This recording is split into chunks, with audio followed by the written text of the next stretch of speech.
Assalamualaikum warahmatullahi wabarakatuh. Saya Adam Zanuba ingin mempresentasikan audit sistem informasi pada Lab Informatika Dasar. Latar belakang sumber daya manusia terus dirasakan sebagai salah satu aset yang paling penting dalam sebuah universitas yang memainkan peran sebagai pemberi ide, pendorong, dan pelaksana ide. Juga kegiatan-kegiatan lain dalam perusahaan untuk mencapai tujuan perusahaan. Oleh karena itu, semakin baik modal sumber daya manusia suatu universitas, semakin baik pula kinerja universitas tersebut.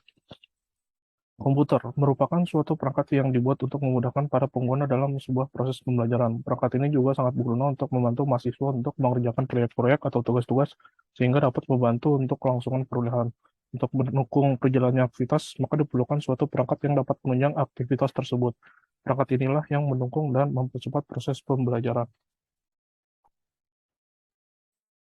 Tujuan dan manfaat. Tujuan dari penyusunan tugas ini adalah untuk mendeskripsikan proses audit sistem informasi pada lab teknik informatika, memberikan kesempatan kepada pihak yang diaudit untuk memperbaiki mutu sistem informasinya. Manfaat dari tugas ini adalah menerapkan ilmu yang didapat di perkuliahan melalui auditing sistem informasi. Diharapkan dapat meningkatkan tingkat efisiensi dalam hal pengolahan data menjadi informasi. Perumusan masalah, apakah sistem informasi yang sedang berjalan sudah sesuai dengan prosedur. Kemudian, apakah audit yang dilakukan dapat memberikan informasi untuk dijadikan alat pengukuran yang akan digunakan untuk memutuskan ketika terjadi kesalahan.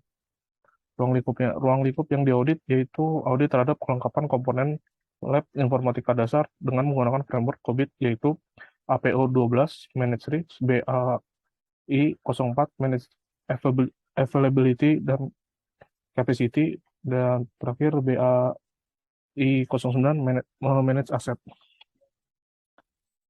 Eh, Perencanaan. Sebelum melakukan audit, ada baiknya dilakukan perencanaan. Perencanaan ini melakukan survei, yaitu studi literatur dan studi lapangan. Untuk studi literatur dilakukan dengan membaca dan mengutip dari beberapa website dan paper. Untuk lapangan, melakukan observasi dan melakukan wawancara. Audit sistem informasi. Apa itu audit? Audit sistem informasi adalah proses mengumpulkan dan mengevaluasi fakta untuk memutuskan apakah sistem komputer yang merupakan aset bagi perusahaan terlindungi, integritas data terpelihara sesuai dengan tujuan organisasi untuk mencapai efektivitas dan efisiensi dalam penggunaan sumber daya. COBIT. COBIT dikeluarkan dan disusun oleh IT Governance Institute yang merupakan bagian dari ISACA pada tahun 1996.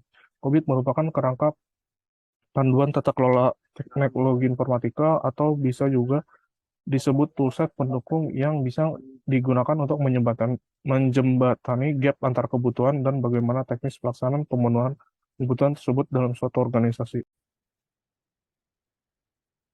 Berikut ini adalah hasil peninjauannya. Pertama, manage availability dan capacity. Setiap komputer harus memiliki perangkat keras yang sudah mumpuni. Kedua, setiap komputer harus memiliki data histori performa masa lalu untuk target keperluan masa mendatang, kemudian dicocokkan dengan ketersediaan sistem saat ini. Kemudian tidak ada dilakukan pemantauan terhadap kapasitas untuk menghindari kepenuhan data. Keempat, dilakukan investigasi agar dapat mengetahui di mana letak penyebab gangguan performanya. Selanjutnya, manage risks. Pertama, adanya pengumpulan data setiap dari komputer. Kedua, harus ada dilakukan analisa risiko untuk menghindari masalah yang sering terulang-ulang. Kemudian, kurangnya persiapan penanggulangan risiko pada lab informatika hanya ada berupa backup data. Manage aset. Pertama, terdapat pencatatan aset berupa sebuah data inventaris. Kemudian tidak ada pencatatan aset atau data penting, dikarenakan aset yang dimiliki mudah didapat. Terakhir, perusahaan harus barang orisinil dalam jumlah yang memadai untuk memungkinkan mahasiswa dapat mengerjakan tugas dengan baik dan lancar. Kemudian ini hasil dari kuesioner. Pertama, pada manage availability and capacity. Pertama, apakah setiap komputer sudah beli hardware yang sudah mumpuni? Di sini statusnya sudah tercapai. Kemudian, apakah setiap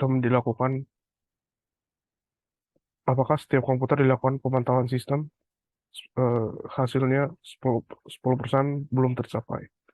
Kemudian apakah setiap komputer dicek ketersediaan dan kapasitasnya, hasilnya 0% belum tercapai.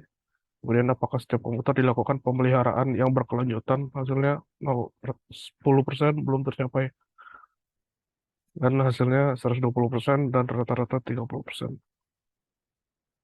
Kemudian manage risks. Pertama, apakah setiap komputer dikumpulkan datanya, hasilnya 10% belum tercapai. Apakah setiap komputer dilakukan analisa resiko, 0% belum tercapai. Apakah setiap komputer sudah siap untuk merespon resiko, hasilnya 10% belum tercapai.